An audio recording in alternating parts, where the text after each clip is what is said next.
Welcome back to my channel, guys, and today I'll be showing you a game between Anatoly Karpov, who is a great chess GM, and this is his game versus Gennady Timosenko. Karpov is playing as black, and I'll just flip the board. Karpov is playing as black, and his opponent opens with e4. I'll just put in the details here. No, not. So his opponent opens with e4, Gennady Timosenko. Karpov plays e5. We have knight f3, knight c6, and bishop b5. This is the Royal Lopez. And here Karpov plays a6, the Morphy defense. Bishop a4, the main line. Knight f6, castles, bishop e7. Just so you know, you cannot take this pawn now because of rook to e1. And after you move the knight, we get knight captures on e5, and after takes and bishop e7, white is better here. So bishop e7, and now if white captures this, we're gonna capture like this, and if now white captures our e5 pawn, then we are going to play queen to d5, attacking the knight and attacking the e4 pawn. So once the knight moves, we're going to grab this with our knight. You have to be careful not to grab it, or with the queen also is good. You have to, capturing with the queen is best. So after bishop to e7, we have rook to e1, and now b5. As now that pawn is defended, white can go for capture. For example, if you just castle here, white can just capture, and capture. White is better. So b5, bishop to b3, d6, and now c3. White will prepare to play e4 and open up the position. Castles, d4, bishop to g4, now pinning that knight to the queen. And knight, now bishop to e3, you have to defend the d4 pawn.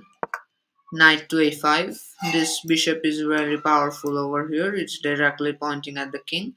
And here some players often play the move a4, and now after takes and takes, you give up the bishop pair. Takes, and after, let's say, c6, you will play for d5. Here white can take, and after takes, white will mostly depend on play for the center, as now f4 can also be coming. But Karpov's opponent decides to play bishop to c2. We have knight to c4, bishop back to c1. Opponent keeps his bishops alive. He wants to keep the bishop pair, although they're passive. C takes d4, c takes d4, and now c5. Karpov strikes back in the center. Knight b to d2. This is a mistake, or let's say it's dubious, because you can't play knight b to d2, because for the first thing it damages your structure after takes, and that. And here black can also decline with moves like that. He can capture that, and if that happens, that captures, and captures, black will capture here. And after rook to c8, we can say black is better here because of the pawn structure. So knight captures on d2 was played. At knight b to d2, knight captures on d2 was played. White can try and give up a pawn with bishop into d2, like afterwards, after takes, and takes, white can give up a pawn, but white doesn't have enough compensation for it. If you try to go after the pawn, then you can just get queen to b6, and there's not enough compensation for the pawn. So queen captures on d2 was played.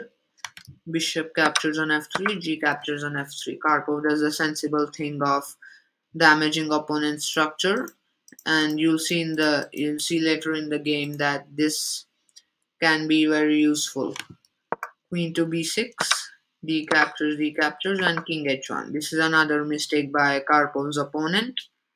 because now white cannot seize control of the g file and try to get play, because there's always g6. That's the first thing.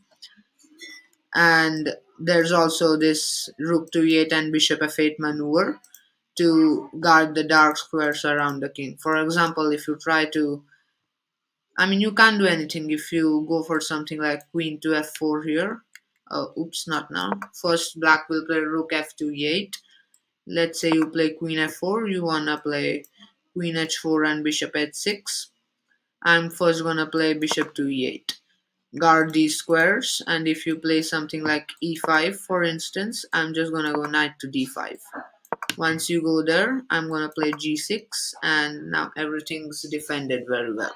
Everything is defended. You cannot try to mate me over here. So that's also out of the question, because the first thing, the queen can be captured like this. So that's out of question. If you play bishop to h6, then now I can just capture, and I'm gonna like play rook a to d8, seize control of the open files. So that's bad. So king h1, we have rook f to d8. As I said, Karpov moves the rook to try and keep the bishop on f8, but I don't think he'll do that. We have queen to e2, the queen is under attack. c4 now, grabbing some space. Rook to g1, and I mean, you cannot do anything. For example, now if I play something like bishop c5, I don't think so. You don't have any rook captures on g7 ideas, because after king captures g7, you don't have anything. If you cannot play that. I'm sorry. If you play something like that, trying to get over there and try to do this, well, I can just play rook to g8. Now after check, I can go there, check, king to e7 or king to e8 is better. For the first thing, your queen is under attack. You have to save the queen. I'm just up a whole rook. Everything can be defended. Bishop to d4, and everything is well defended here. So there's nothing like that. Rook g1, and here comes the most interesting of moves from Karpov. So feel free to pause the video and find it. So it's actually knight to d7. Karpov makes room for his bishop to get active on f6 over here, and also push g6 and bring his bishop back to g7. Also, in future, this can be a pretty good maneuver for the rook. So at knight to d7, we have rook to g2, knight to e5, bishop to e3, bishop to c5, rook a to g1, and now g6. The g6 is the only move over here. You cannot play anything else over here. So you cannot defend it anyways, and you cannot even go back bishop to f8 because you hang your queen. So that's out of the question. So g6 is the only move. We have f4 now. Knight to d3. Pretty interesting move. And now you'll see Karpov wins the game easily. The rook on h2 trapped.